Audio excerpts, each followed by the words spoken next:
September 1942. A farmhouse outside Caen. The Wehrmacht patrol found the weapon in the rubble, a tube of metal that looked more like plumber's scrap than a firearm. Stamped steel, crude welds visible even in dim light, a magazine jutting sideways at an absurd angle.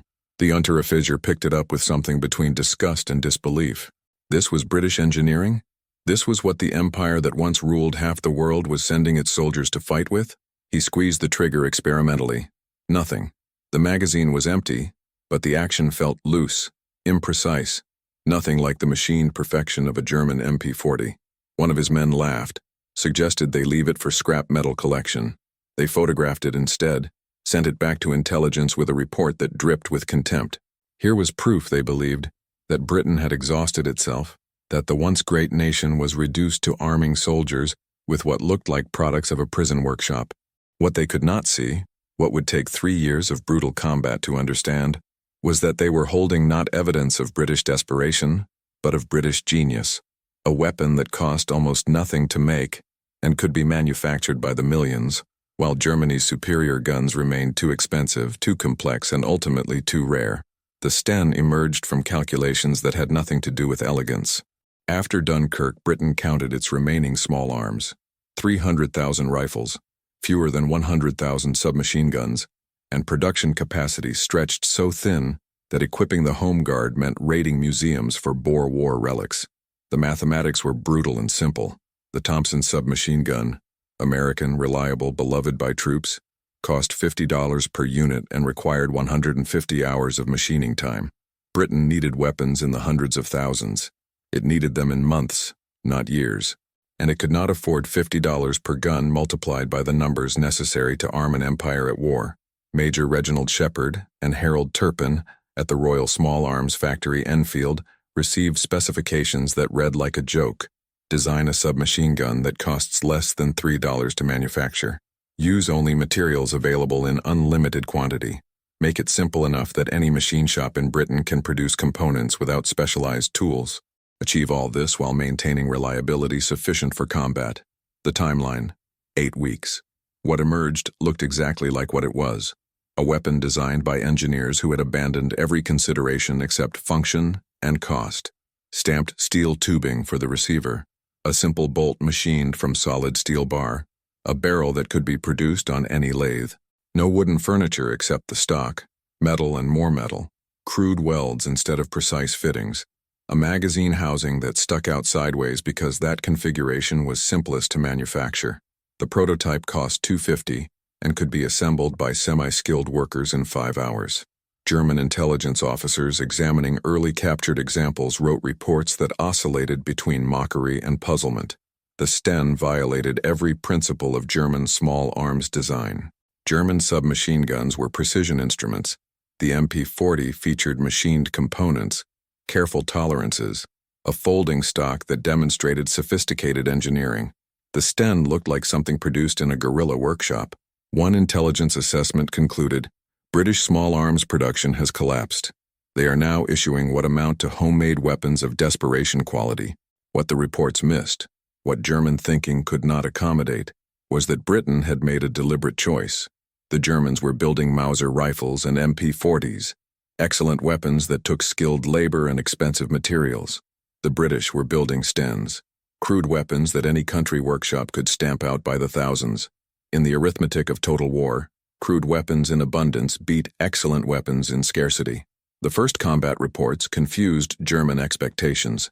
British commandos raiding the Norwegian coast in late 1941 carried Stens, the crude new weapon appearing in the hands of elite troops who should have received the best equipment available. German defenders expecting Thompson submachine guns instead faced what looked like metal plumbing pipes with triggers.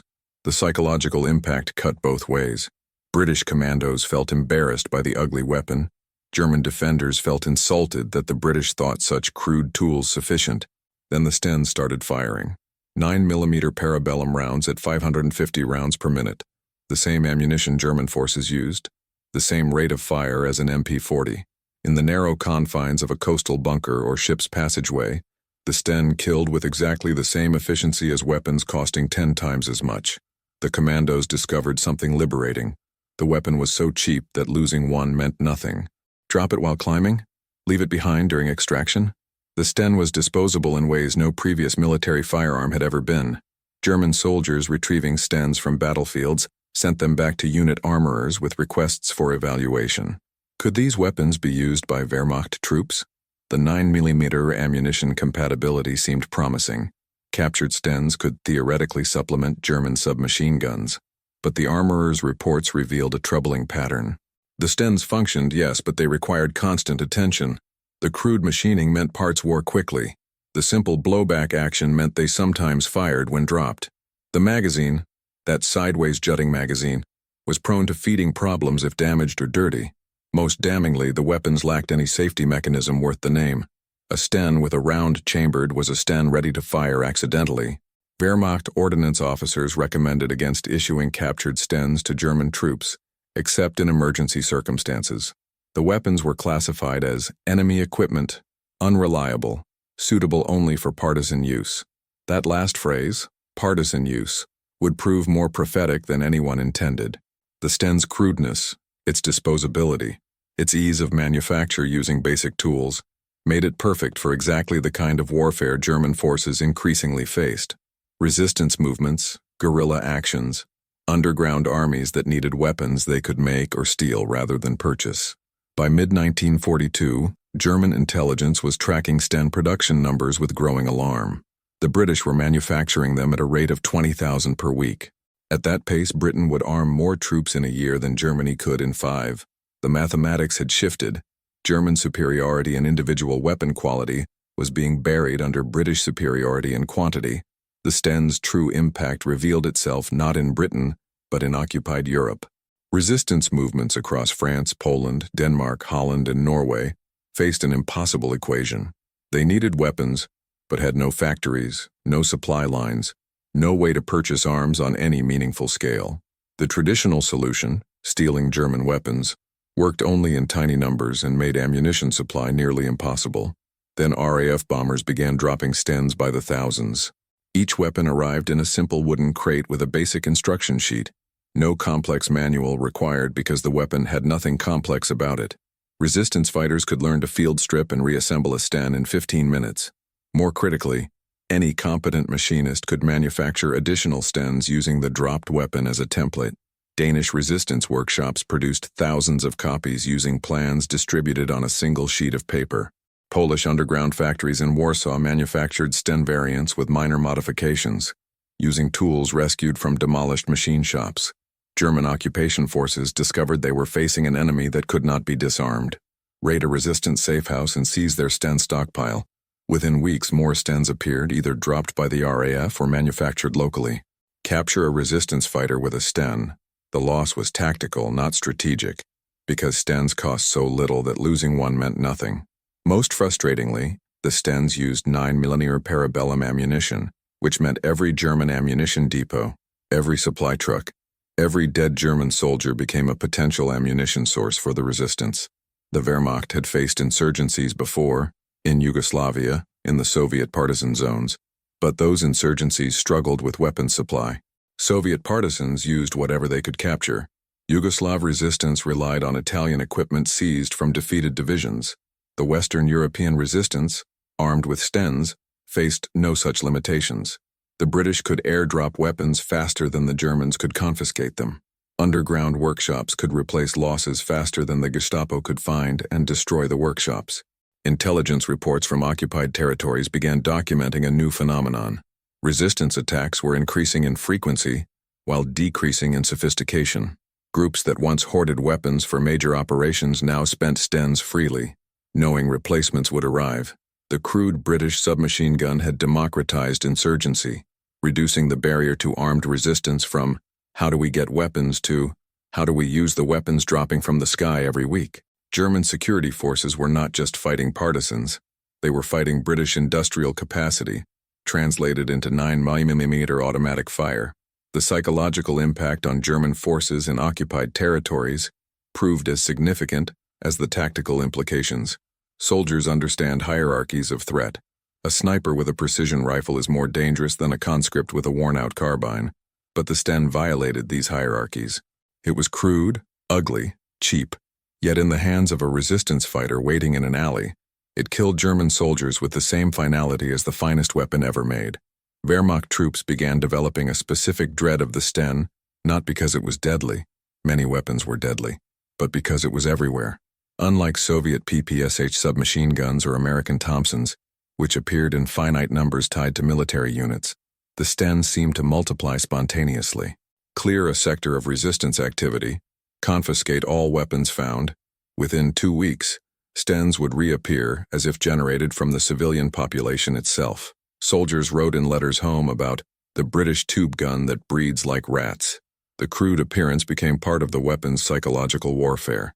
A resistance fighter with a pristine Thompson suggested military support, organization, supply lines.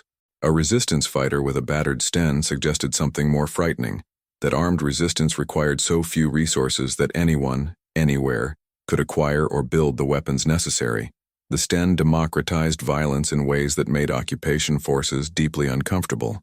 German security services attempted to counter Sten proliferation through increasingly desperate measures. Patrols searched for signs of underground manufacturing, unusual metal purchases, machine shop activity during curfew hours, scrap steel disappearing from controlled salvage yards. The searches found some workshops, but never enough. The Sten was too simple. A resistance machinist with a lathe and basic welding equipment could produce functional copies. German forces could not monitor every machine shop in occupied Europe, could not account for every meter of steel tubing, could not prevent every captured Sten from becoming a template for local manufacture. Most frustrating was the ammunition situation. German forces used 9mm parabellum for their own submachine guns and pistols, which meant they were effectively supplying ammunition to their enemies. Every ambushed convoy, every dead German soldier, every overrun position became an ammunition windfall for resistance forces. Switching to different ammunition was discussed but deemed impossible. The entire Wehrmacht supply system was built around existing calibers. The British had inadvertently created a weapon that thrived on the logistics of its enemies, growing stronger the more Germans it faced. The German military's relationship with the Sten evolved into something resembling grudging respect, mixed with deep resentment. Captured documents from 1943 reveal Wehrmacht analysis of the weapon that moved beyond simple dismissal into uncomfortable recognition. One report from Panzer Lehr Division noted, "The British Sten is a crude weapon that reflects poorly on British engineering standards. However, it accomplishes its purpose with efficiency that German small arms production cannot match." A German MP40 is superior in every measurable quality, yet for the cost of one MP40, Britain produces 4 Stens.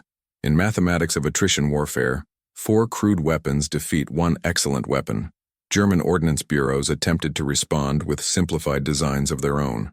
The MP3008 emerged in late 1944, essentially a German-manufactured copy of the Sten, stripped of even the minimal niceties the British version possessed. The fact that Germany resorted to copying the weapon they had mocked 3 years earlier spoke volumes about the desperation of their situation. But German manufacturing, even in extremis, could not match British crudeness. The MP3008 cost more to produce than the Sten despite being nearly identical. German factory workers and engineers could not bring themselves to make something quite so deliberately ugly. The Eastern Front added another dimension to the Sten's impact. Soviet forces captured significant numbers of Stens from German units that had themselves captured them from resistance forces or British commandos. Soviet ordnance evaluation was brutally pragmatic. The Sten worked, used available ammunition, and was simpler even than Soviet designs. Soviet partisan units received Stens through multiple routes: British airdrops, captured from Germans, or manufactured in underground workshops using British-supplied plans. By 1944, Stens were appearing across the entire European theater, a British weapon that had somehow become universal. What particularly galled German commanders was the symbolic reversal the Sten represented.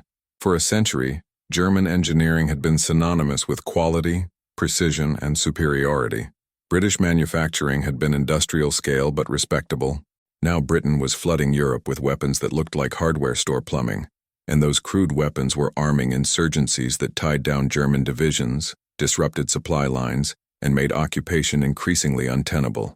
The message was clear. British manufacturing was not competing with German engineering on German terms. Britain had changed the terms entirely, moved the competition from quality to quantity, and was winning decisively. The Sten had become more than a weapon.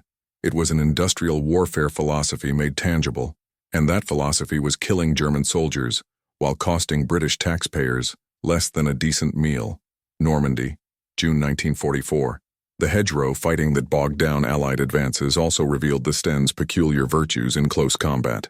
British infantry advancing through the bocage, dense hedgerows, narrow lanes, fighting ranges measured in meters, not hundreds of meters, discovered their cheap submachine gun was perfectly suited to the environment.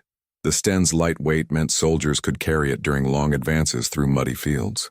Its simple construction meant it kept functioning after being dragged through ditches, dropped in hedgerows, and subjected to the kind of abuse that would have disabled more refined weapons. German defenders facing Sten-armed British infantry in hedgerow fighting developed new tactical responses. The Sten's distinctive sound, a rapid mechanical chattering distinctly different from an MP-40's slower, deeper report, became an audible marker of British infantry positions. Wehrmacht doctrine evolved to include immediate suppressive fire at any Sten sound, reasoning that the weapon's short effective range meant British troops were dangerously close. But the doctrine's effectiveness was limited by a troubling reality. There were always more Stens. Suppress one position, another opened fire. The British seemed to possess infinite submachine guns, which was nearly true. Sten production had reached peaks where Britain manufactured more submachine guns in a week than Germany produced in a month. The weapon's unreliability, documented extensively by both British and German forces, became a dark joke shared across battle lines. Stens fired when dropped. Stens jammed when dirty. Stens had magazines that fed poorly if dented.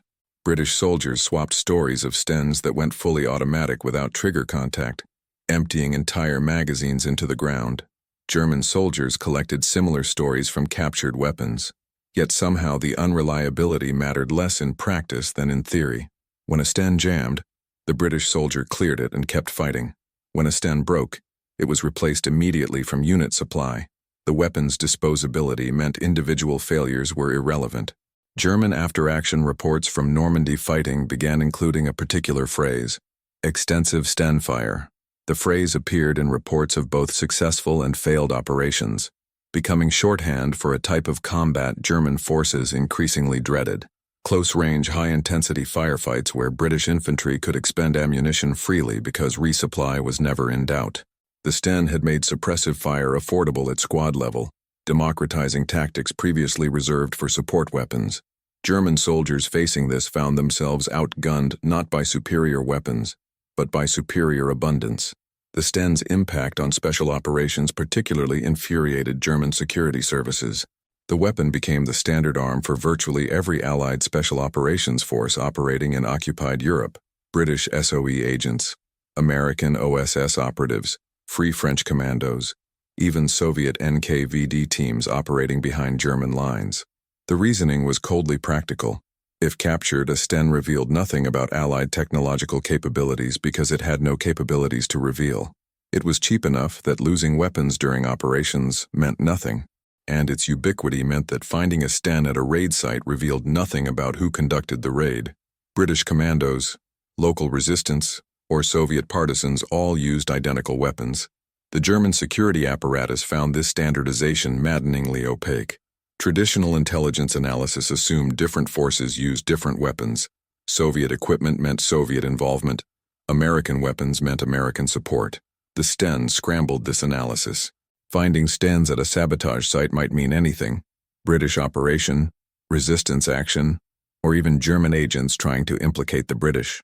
The weapon had become so universal, it provided no intelligence value. Most galling was the Sten's role in assassination operations. The weapon's compact size when fitted with the shorter Mark II barrel made it ideal for concealment. Its reliability issues, normally a disadvantage, mattered less in planned assassination than in sustained combat. German occupation officials learned to fear the Sten specifically because it was cheap enough that resistance movements considered weapons expendable in single-use assassination missions. Kill a German administrator, drop the Sten, disappear, knowing another weapon would arrive within days. The SS and Gestapo response involved increasingly draconian measures. Possession of a Sten by civilians meant immediate execution, not just of the possessor, but of their family. Entire villages were burned in reprisal for Sten attacks, but the crackdown proved impossible to sustain. There were simply too many Stens, too many civilians who had access to them, too many hiding places in occupied territories. The British weapon had created a situation where German forces could not kill resistors faster than British factories could arm them. By 1944, German intelligence estimates suggested over 500,000 Stens were circulating in occupied Europe. The actual number was higher. Britain had manufactured over 3 million by war's end, and underground workshops had produced hundreds of thousands more. The crude British submachine gun had achieved something sophisticated German security architecture could not prevent. It had armed a continent in rebellion, turned occupation from sustainable policy into endless bleeding of German manpower and resources. The convergence of Sten proliferation with Allied military advances created cascading problems for German forces in 1944-45. Resistance movements, emboldened by D-Day and sensing German collapse, escalated attacks. The attacks used Stens, always Stens, in such numbers that German security forces could no longer dismiss them as isolated partisan actions.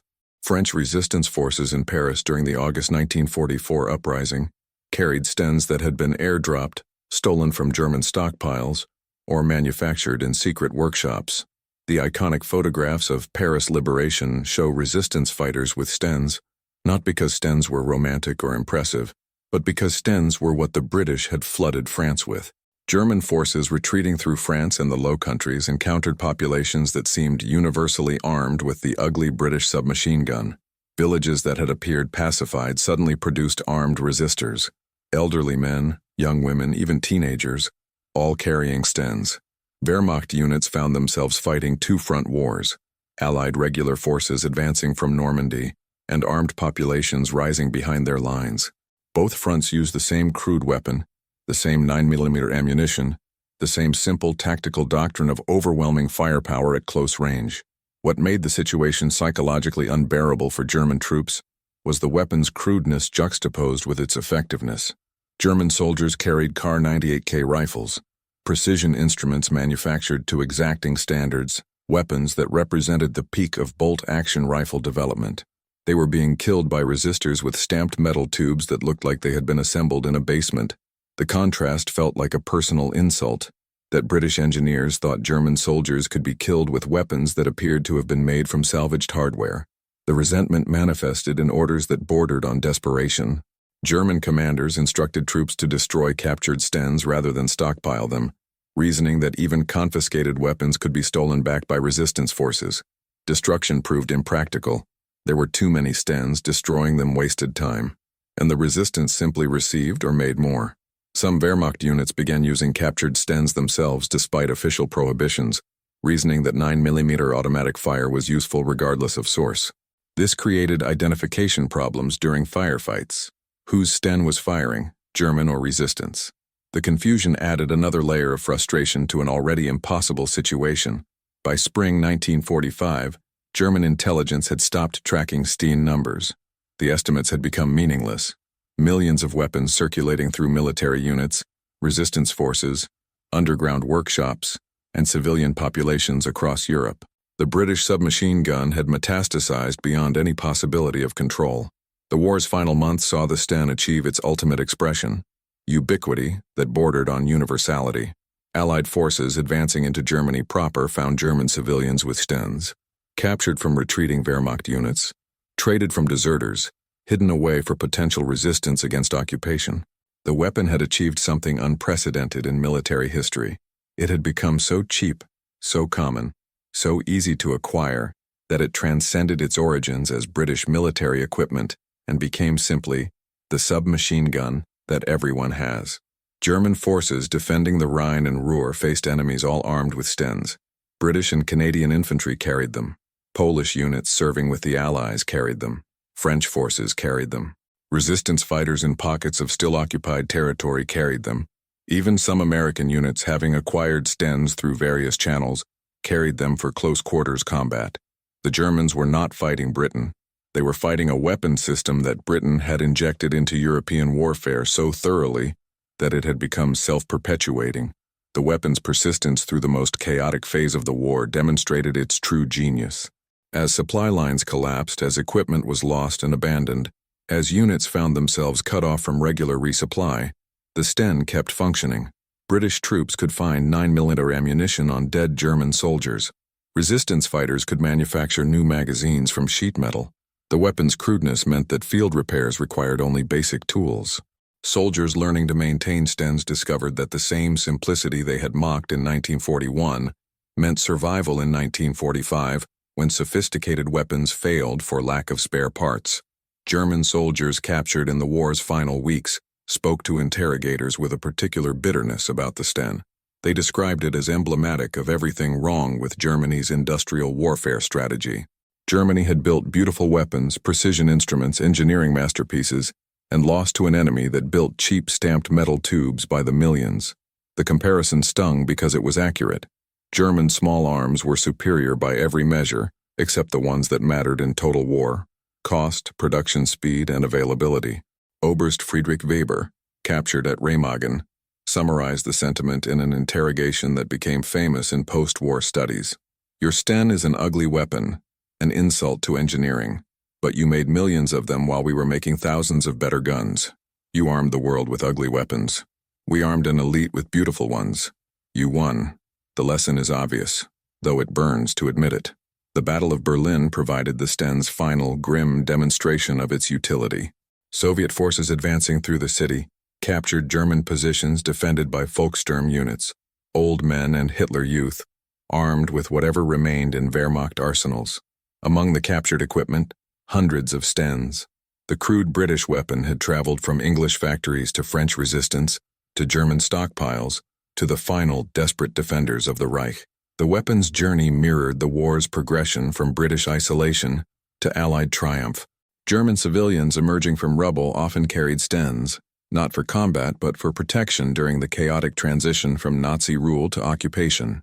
The weapon had become currency, commodity, and symbol of the old order's collapse. Soviet troops, already familiar with Stens from partisan operations and Lend-Lease supplies, collected them with the casual pragmatism of victorious soldiers acquiring practical tools.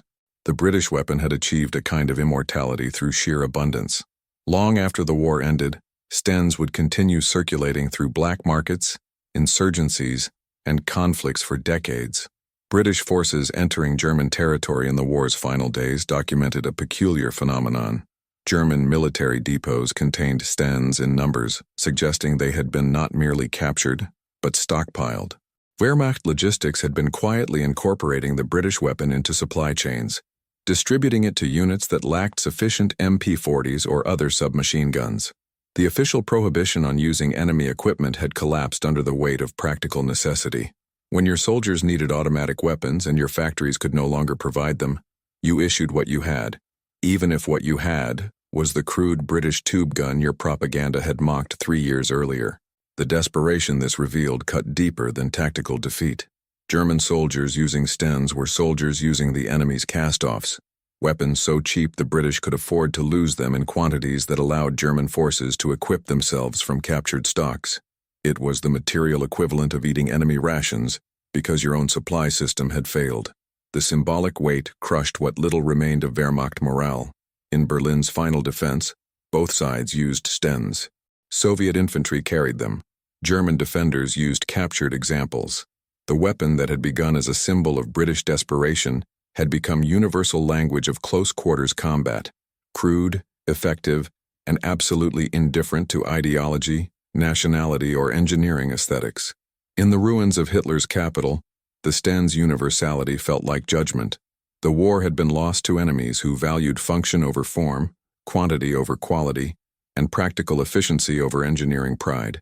May 8, 1945. Victory in Europe. Across the continent, millions of Stens changed hands as resistance forces emerged from underground. Allied troops occupied German territory, and the apparatus of Nazi occupation collapsed.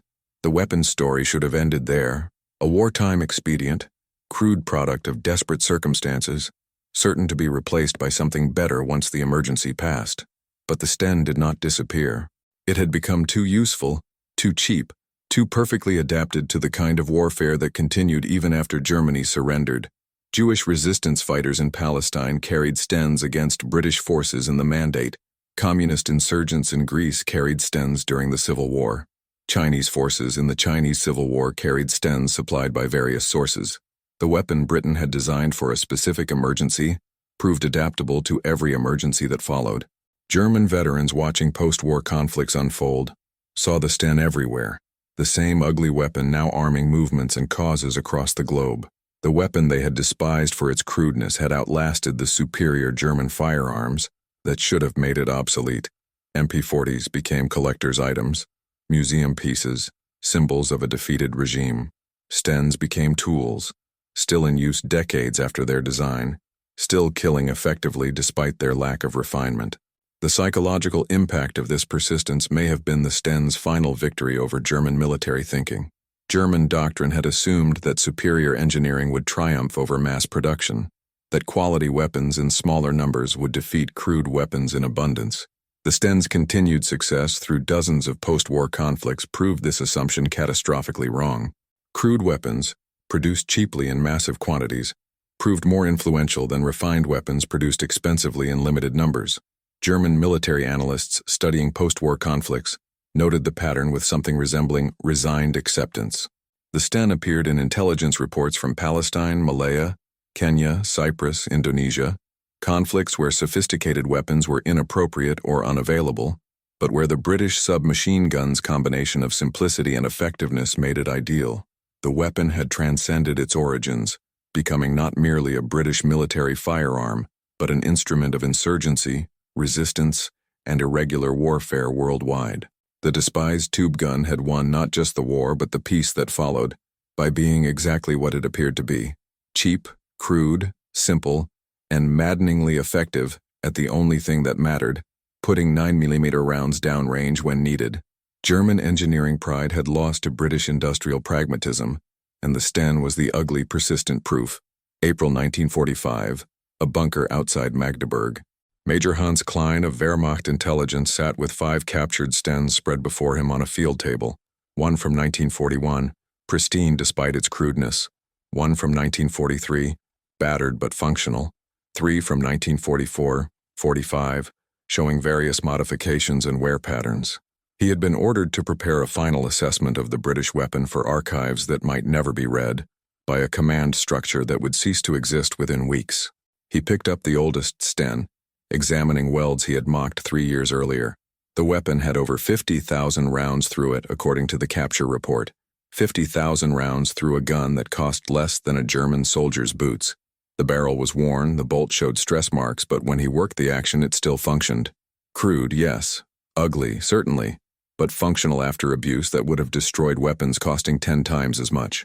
Klein wrote in his report, "The British Sten represents a philosophy we did not understand and cannot now defeat.